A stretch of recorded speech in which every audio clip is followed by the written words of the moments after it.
நான் நெல்சன் நாட்டை வந்து அசிஸ்டன்ட் டைரக்டராக சேர்ந்த டைம் ஃபஸ்ட்டு நானும் நெல்சனாக வேட்டை மன்னன் கதை பண்ணும்போது எங்களுக்கு அப்போ ஆஃபீஸ் கிடையாது, ப்ரொடியூசர்லாம் ஃபிக்ஸ் ஆகல, ஹீரோவும் ஃபிக்ஸ் ஆகல. நாங்கள் மெரினா பீச்சில் போய் உட்காந்து அவர் சொல்லுவார் ஒன்று, அதில் வந்து நான் எழுதிட்டே இருக்கணும். அது நெல்சன் நான் பேசும்போது அது கூட பழகுனவங்களுக்கு தெரியும், சில வார்த்தைகளை நம்ம பீப் போட்டு தான் எழுதணும். அதை போட்டு நான் எழுதிட்டு இருந்த காலகட்டம். அப்புறமா ஆஃபீஸ் போட்ட பிறகு அருண்ராஜா வந்து சேர்ந்தான், அப்புறமா வந்து சேர்ந்தார் சினிஷ். அவரோட ஃப்ரெண்டுன்றது ஓரளவுக்கு தெரியும். அவர் இந்த நடுவில் சொன்னார்ல, ஏதோ ஹர்ட் பண்ணிட்டேன் அப்படிலாம் சொன்னார். அது ஹர்ட்லாம் பண்ணல. எது நடந்ததுன்னா, நாங்கள் அந்த ஆஃபீஸில் இருக்கும்போது ஒரு நாள் சொன்னார், நீங்கள் என்ன ஆகணும்னு ஆசைப்படுறீங்க சிவா அப்படின்னு கேட்டார். நான் சும்மா அப்போ எனக்கு ஹீரோ ஆகணுன்ற ஆசையே கிடையாது. நான் அப்போ வந்து டிவி பண்ணிகிட்டு இருந்தேன், வேட்டை மன்னன்ற ஒரு அசிஸ்டன்ட் டைரக்டராக ஒர்க் பண்ணிட்டு இருந்தேன், ஒரு காமெடி ரோலும் பண்ணிகிட்டு இருந்தேன். சரி இருந்தாலும் வம்புல போன்னு சொல்லிட்டு நான் என்ன பண்ணேன், நான் எனக்கு ஹீரோ ஆகணும்னு ஆசைனே. சிவா எதுக்கு உங்களுக்கு இந்த வேலைலாம்,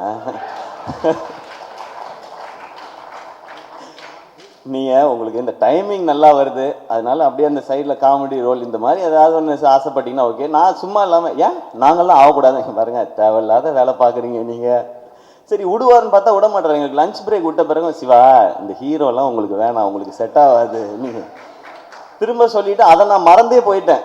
நான் ஹீரோ ஆன பிறகு இவருக்கு எங்கேயோ தோணி இருக்கு போல, இவராக சம்மந்தமே இல்லாமல் ஒரு 4 வருஷம் கழிச்சு அன்னைக்கு பேசுனது எதுவும் நீங்கள் மனசில் வச்சுக்காதீங்க, நான் மறந்துட்டேன் அந்த மேட்டரே. அதுக்கப்புறம் இதெல்லாம் நடந்துச்சு. ஸோ அந்த காலகட்டத்தில் நடுவில் எல்லாரும் பிஸி ஆகிடுவோம்ல, அதில் நான் பேசாமல் இருந்தது இவர் மேலே கோபமாக இருக்கதா இன்னைய வரைக்கும் நினச்சிக்கிட்டு இருக்காரு, நான் ஹர்ட் பண்ணிட்டேன் அப்படின்னு சொல்லி.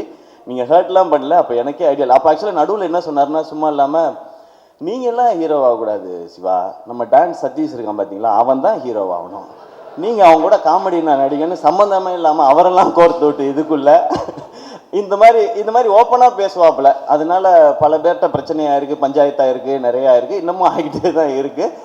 இந்த மாதிரி வெளிப்படையாக பேசக்கூடிய சினிஷை நீங்கள் எப்படி ஹேண்டில் பண்ண போகிறீங்கன்றதான் உங்களுடைய சேலஞ்சாக இருக்கும்னு நினைக்கிறேன்.